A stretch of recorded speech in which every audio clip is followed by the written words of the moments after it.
একজন মানুষ সর্বপ্রথম কোন জিনিসের প্রেমে পড়ে জানেন? কথার প্রেমে পড়ে। কিসের?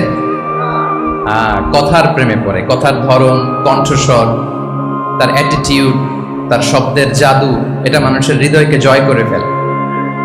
আল্লাহ রাসূল সাল্লাল্লাহু আলাইহি ওয়া আলিহি ওয়াসাল্লাম তিনি নিজেও বলেছেন, ওয়া ইন্না মিনাল বায়ানি লা সিহরা, কিছু কিছু বক্তব্যের মধ্যে জাদু আছে। তো রাসূল সাল্লাল্লাহু আলাইহি ওয়াসাল্লামের এই এলোকোয়েন্স ছিল।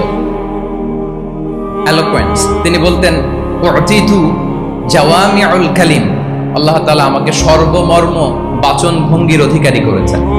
মানে উনি যেটা বলতেন এটা ছিল very precise in wording but comprehensive in meaning. Precise in wording, শব্দের বিবেচনা এটা খুবই precise and clear, but comprehensive in meaning, এটার যে দোতনা, এটার যে appeal to the heart of the people, to the heart of the listener, এটা অসাধারণ, মানুষের হৃদয়কে জয় করে ফেলতো।